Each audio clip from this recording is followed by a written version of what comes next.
Need tulevad hiljem natuke.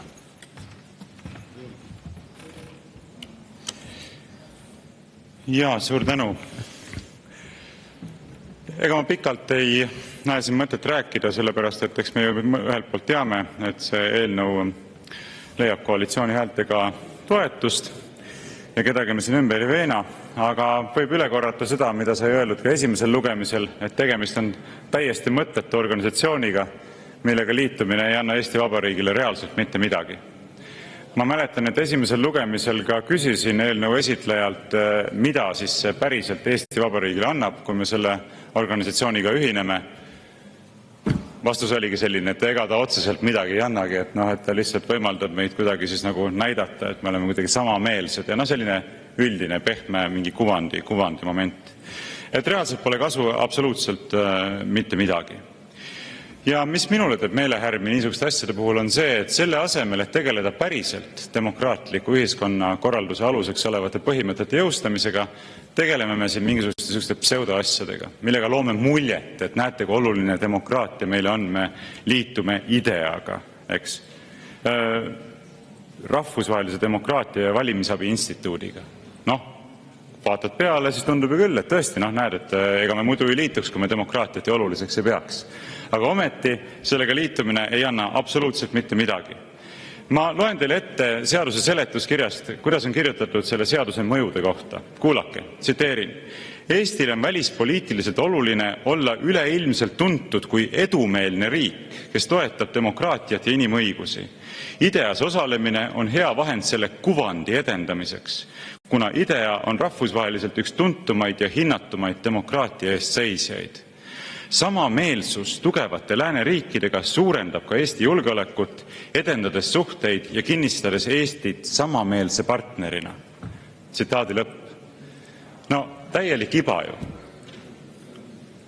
Kinnistades kuvandit Eestist samameelse partnerina. Aga kuidas oleks sellega, head kolleegid, kui me üritaksime kinnistada Eestist kuvandit kui demokraatlikust riigist läbi selle, et me hakkame päriselt meie ühiskonnakorraldust demokraatlikumaks tegema? Kuidas oleks, kui ehitaks kuvandit, millel on ka tõepõhi all, mitte lihtsalt kuvand, mis on kuidagi üles pluffitud nagu mingi fassaad, mille taga on lagunev maja? Kuidas oleks sellega, kui võtaks kasutusele valimissüsteemi, mis on reaalselt usaldusväärne ja läbipaistev, nagu teistes Euroopa riikides seda tehakse? Valimissüsteemi, mis on jälgitav ja vaadeldav tavaliste inimeste poolt oma tavaliste teadmiste pinnalt. Kuidas sellega oleks, kui soovite ehitada kuvandit Eestist kui demokraatlikust riigist? Kuidas sellega oleks, kui taastaks rahvaalgatuse õiguse, mis oli ette nähtud 1920. aasta ja 33. aasta põhiseadustega, et rahvas sai algatada parlamendis eelnõusid nii vastuvõetud seaduste tühistamiseks kui ka uute seaduste vastuvõtmiseks, kusjuures kui parlament ei toetanud rahva poolt algatatud eelnõusid, siis läks eelnõu automaatselt rahvahääletusele ja kui rahvas ise seda toetas, siis oli ühtlasi umbusaldus parlamendile. Ehk võimalus reaalselt kutsuda esile erakorralised valimised olukorras, kus parlamendi enamus on minetanud rahva enamuse toetuse. Kuidas sellega oleks? Ehitame äkki niimoodi kuvandit Eestist kui demokraatlikust riigist? Või kuidas oleks sellega, kui ühe korra nüüd 22 aasta jooksul annaks ka rahvale võimaluse rahvahääletusel osaledes ühegi küsimuse üle otsustada? Näiteks selle üle, kas hakata fosforiiti kaevandama või mitte.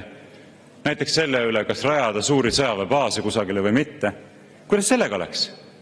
Siis öeldakse, ei, me ei saa niimoodi, eks ole, rahvale anda õigust otsustada sellise asja. Või kuidas oleks sellega, et annaks rahvale tagasi võimaluse valida endale ise riigipead? Mitte nii, et riigipea määratakse koalitsioonierakondade tagatubades. Vot ühtegi nendest asjadest te ju tegelikult koalitsiooni poole pealt ei toeta. Oluline osa ka opositsioonist ei toeta, sotsid kindlasti ühtegi nendest asjadest ei toeta. Eks? Selle asemel minnakse edasi näiteks selliste muudatustega, et võtta kohalikelt inimestelt võimalus seista vastu näiteks tuuleparkide rajamisele, eks ole, demokraatiast eemale. Selle asemel soositakse üha enam Euroopa föderaliseerumist, mis jätab meile kohalikule tasandile järjest vähem võimu. Nii et see on suitsukate, head sõbrad, aga see suitsukate on läbinähtav. Te loote illusioone, tegelikult austus demokraatia ideaali vastu puudub, tegelikult austus, nagu eelnevalt rääkisime, ka põhiseaduse ideaali vastu puudub, aga lõputult ei saa neid valesid ehitada ja üleval hoida. Igal juhul sellel konkreetsel eelnõul mis näeb ette selle organisatsiooniga liitumise, veel kord, ei ole mitte mingit sisulist mõtet. Mõttetu jutuklubi, mis tekitab meile lihtsalt kulusid juurde. Aitäh!